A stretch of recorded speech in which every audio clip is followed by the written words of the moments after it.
You can take Rita out of Gilead, but you can't take the Gilead out of Rita. So, Drew here, and this episode of Handmaid's Tale, the third episode of the fourth season titled Milk, it's interesting because I feel like in a normal season, this would have felt like a pretty, exciting episode, but after the last two episodes, I feel like this felt quiet and restrained, which isn't a bad thing at all, don't get me wrong.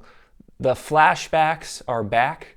It's funny when you think about how crucial flashbacks were in earlier seasons, that in the first three episodes of this season, there has yet to be a single flashback to a character before Gilead took over the United States, or most of the United States. So it was interesting to get some more insight into the character of Janine. Madeline Brewer's performance here was quite good.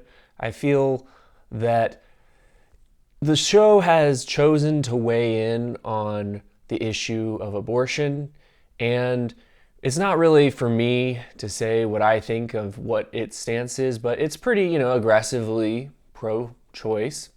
The woman has a right to choose would be the argument being made here, but I appreciate that if you're going to take a stance, at least that they didn't demonize the people that are in opposition to them on this issue.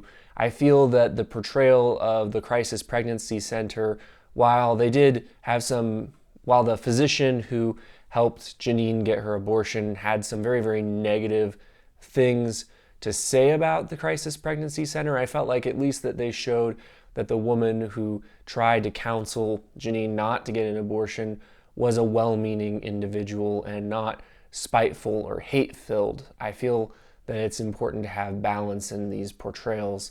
Otherwise, you're just not portraying reality, because I think there's good and evil people on every side of every issue for the most part. And it was interesting to see, I feel what this show was trying to do with this plot line. One, it was trying to challenge people's assumptions about why women get abortions. The, reveal, of course, we already knew that Caleb existed, but the realization that Janine had a child at home and that she had made this decision to get an abortion because she believed that it was the best decision to help her and her child be able to make ends meet, and so that she could go to school and start planning a better future for her and her son.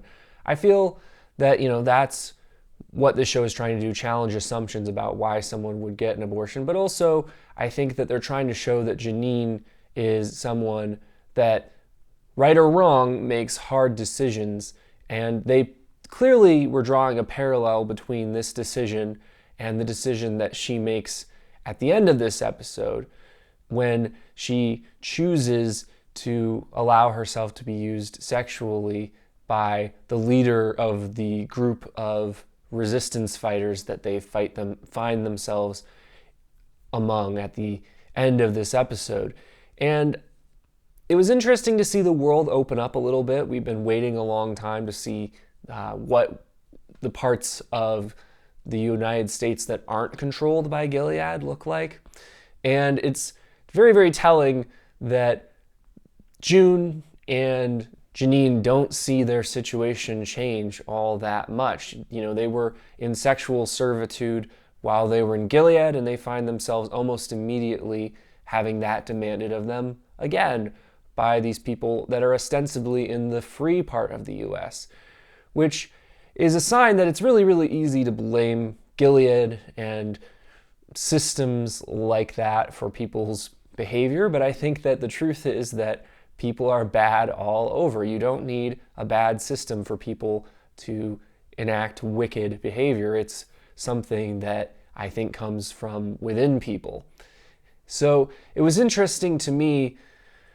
Immediately this happened. It makes you feel sick. You're expecting their rescue after they travel in this milk container into the free part of the U.S. You're expecting this to be this jubilant moment. You're expecting this to be this moment where they're happy and relieved, but it doesn't play out that way at all. Even the moment where they're first found, they're nearly left behind. These people that they seem to believe will be their deliverers don't really seem to have much use for them or to care what happens to them. And the end of this episode, as June, who has promised to protect Janine and to take care of her, finds herself unable to go through with it, unable to have sex with this leader of the group in order to allow them to stay with this group. I feel like this was a very compelling moment when Janine goes through with it, and it happens off screen. We don't see it, and she doesn't even seem particularly perturbed by it, which kind of shows how much damage Gilead has done to her psyche, that something like this barely even registers with her. But it was too much for June, and to see Janine coming to her rescue, again, I think this is being paralleled with her decision earlier in the episode that, right or wrong, Janine is someone who does these types of things when it is the only way she sees to protect herself and those around her. Otherwise, this episode, like I said, we got to see a little bit more character development of Rita.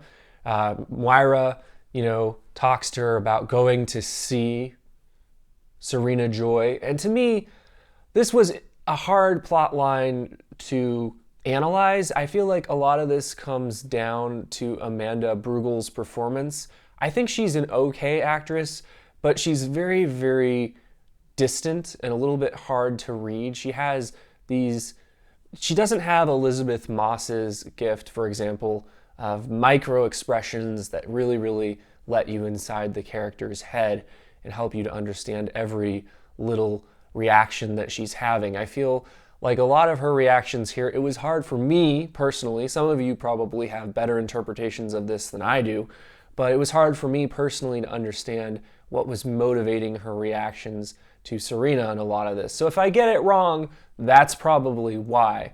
But it seemed to me, you have this scene where Moira says, a lot of people would love to be in your position and have the ability to tell Serena off for the way that she has treated them.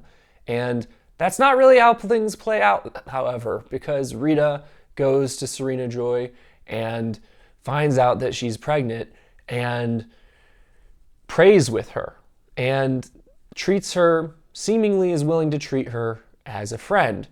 Now, to me, you could view this to some extent as her falling back into familiar rhythms with Serena Joy, not being able to have a sense of agency and to express, the feelings that she has about the way that Serena Joy used her in the past.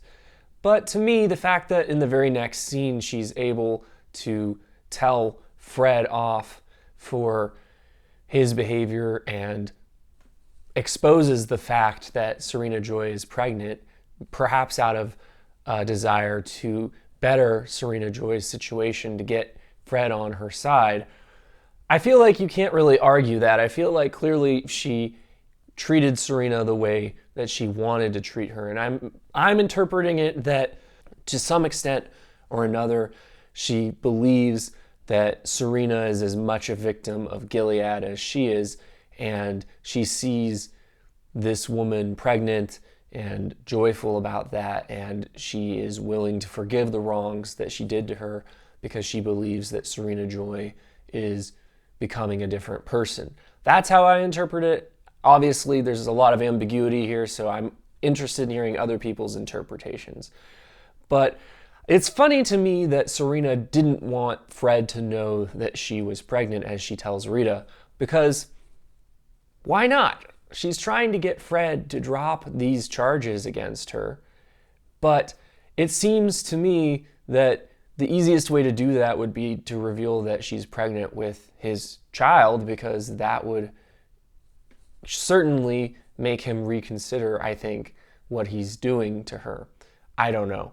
But regardless, Rita seemingly is going to testify on Serena's behalf, or at least that's what it seems is going to happen. That might give a bit more context on what is going through Rita's mind in subsequent episodes as we see whether or not she speaks on Serena's behalf and what she says.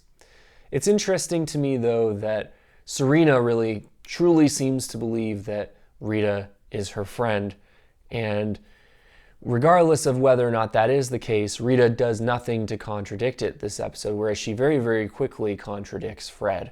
So those are the main things that played out this episode. I thought on the whole it was a solid episode. I think obviously the intensity was taken down a notch from the last 2 episodes, but that's to be expected. Overall, solid piece of character building, and I think this season, again, I'm enjoying it, and I'm not really feeling like this show has overstayed its welcome at all, personally. But let me know what you thought in the comments.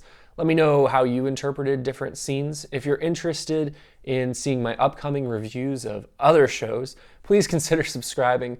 And as always, thanks for watching.